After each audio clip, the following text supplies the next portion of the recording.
Come on, Peak. I would have killed you if I had a better connection. That's bullshit. How long have we been live for? Z, I'm getting a lot of heat these days on Twitter. Oh yeah, for what? You know, I just explained what my setup was in comparison to a mobile gaming setup. Oh yeah. I don't know what to do. I feel like I don't even know what to, I shouldn't even say anything anymore. You're just gonna hurt too many people's feelings. Oh, perfect. Right here? Yeah, right in the window. See ya. Beautiful work. Look like a mobile gamer to me. How dare you? Because he might have got a text while he's trying to shoot me. Oh yeah. Feels good, huh? I got you. I got you. What's going on, everyone? Jeremy here from the Quartering, and I suppose welcome fellow members of the Champions Club, as it appears DrDisrespect has stepped in it again for what I assumed at the time was a joke. I don't understand why mobile gamers are so sensitive. I mean, I don't know. Hey, mobile gaming is to be respected. Call of Duty Mobile has like, what, 100 million players or something like that. It's insane. But I thought from everything that Doc was just joking. But now apparently the backlash has been going on for days. DrDisrespect responds to backlash after roasting mobile gaming. Now, I took the whole thing as basically Doc being in character, but on November 26th, the two-time made waves on Twitter after he described his $200,000 multi-PC setup and sarcastically asked how people can take mobile gaming seriously. Now, the back-to-back blockbuster video game champion responded to everyone who's upset with him, claiming that mobile gaming wasn't a serious thing. In a comedic skit, Doc pretended to play a game on an old flip phone and was clearly struggling. Of course, you'd see this initial tweet. I've got 3 state-of-the-art 1 millisecond speed color calibrated monitors staring at me, a keyboard with Titan Switch optical keystrokes, and a mouse that weighs literally nothing, backed by a 200K multi-PC setup, and you have the guts to tell me mobile gaming is a serious thing. Come on, Peak. Oh, I would have ended you if I had a better connection. That's BS. He acted blah, blah, blah before having to go on. Now, while the opening segment was played for jokes, the theme carried on with Doc talking to Z Laner about the backlash he was receiving. He goes on to say, I'm getting a lot of heat these days on Twitter. I just explained what my PC setup was in comparison to mobile gaming setup. He said, I shouldn't have even said anything. To this, Z Laner inquired what exactly Doc had said and if he was implying that mobile gaming was a laughing joke. Again, I just explained what my setup was. He doubled down. And then with all that said, do I take someone playing on a phone seriously? I mean, it was just a question. Furthermore, when 100 Thieves star Rachel Valkyrie Hofstetter tried to get Doc to participate in a big Among Us stream, he declined, saying, it looks worse than a mobile game. While the YouTube streamer may be downplaying his remarks a touch, phasing them as just a question, it didn't stop some prominent voices from speaking up. As Deserto reported, things reached a boiling point when COD mobile player Luke Fergie challenged Doc to a $100,000 1v1. This wasn't the only challenge issued, with 2 other Elijah Hawksnest offering a 10K wager against a 2-time. Doc didn't respond either of the 2 challenges. Either way, it seems like the feud with mobile gaming community is far from over. The whole thing is really bizarre to me because, I mean, you had this guy too, Adam Fitch, starring DrDisrespect, mobile gaming esports are thriving. Well, of course. I mean, mobile gaming is huge. I mean, just ask Blizzard where they're spending their money. Look at any major company and how are they spending their money? Well, they're spending it on mobile games. You know, do I take somebody playing a game on their phone seriously? No. Do I respect the game? Do I respect the all that it is and the entire community? Of course. Of course. Not maybe being older, you know, Doc is a little bit older like me. We don't really take that kind of stuff seriously. But, hey, I played Call of Duty Mobile on my phone. I had a little bit of fun with it. I can't see myself, like, being competitive with my little phone. but lots of people are. On top of that, there are huge swaths of countries like India and stuff like that where mobile gaming is like the thing, where they don't have super expensive PC setups or, you know, reliable internet connections and things like this. Mobile is huge. Millions and millions of players playing that. And I think CSGO is really huge too, or some version of Counter-Strike.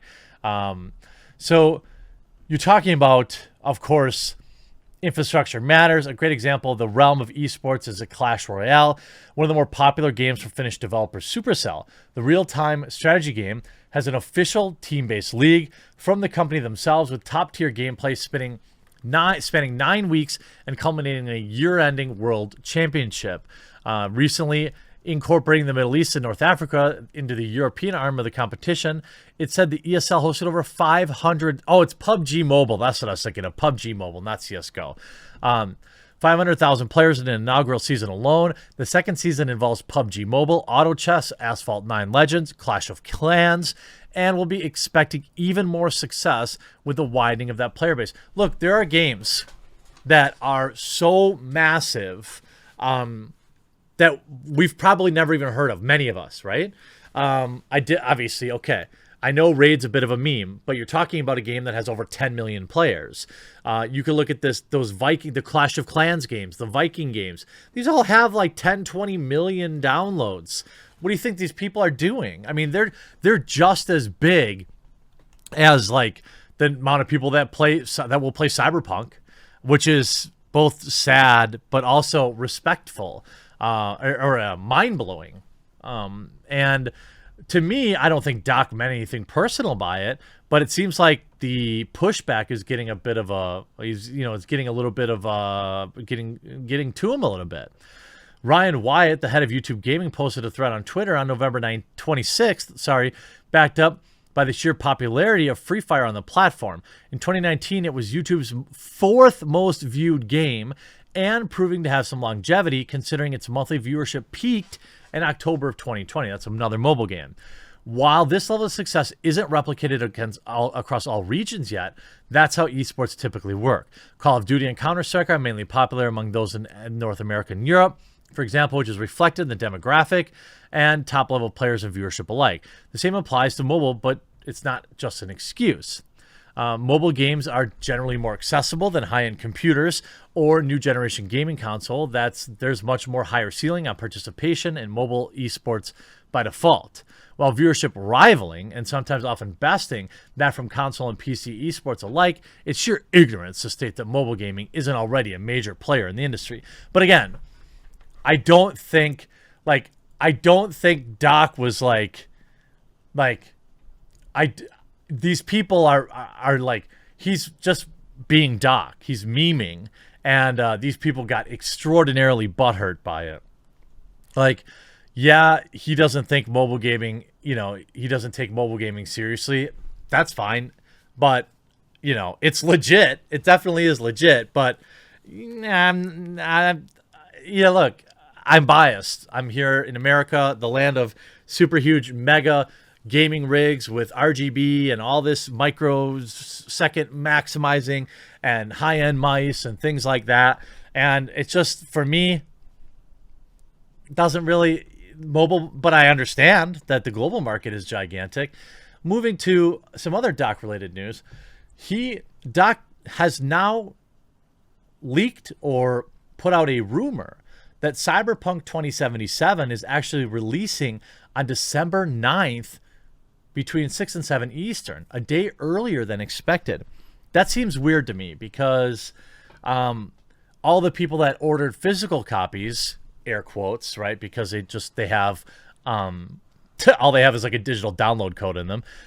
They're not going to get the game early. Now, the people that bought it on digital marketplaces and preload it, they could. I bought it on GOG.com.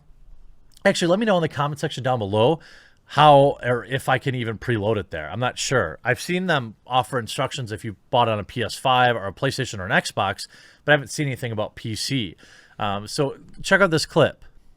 Thank you for the 5 and super chat. Cyberpunk unlocks to pre-download on the 9th. The actual launch date is still the 10th, but I'm hearing rumors that potentially, here we go. Potentially, you'll be able to start playing. You'll be able to start to play it on the 9th, like around 6 or 7 Eastern time or something. I don't know. Now that would be, I mean, it's just a little early, but that would be amazing. Now Doc does have his December 10th stream scheduled. The full experience with Doc. He clearly has partnered in some way with Cyberpunk. He's mentioned it before. You know, he's been excited for it. He's got, you know, branding here, Cyberpunk art branded here.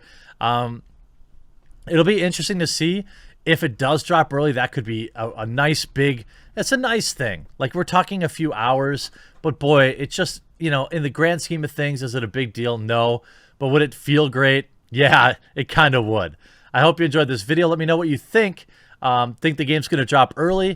Do you think Doc's comments were just people took it too personally? Or do you think that, you know, they have legitimate reason to be salty?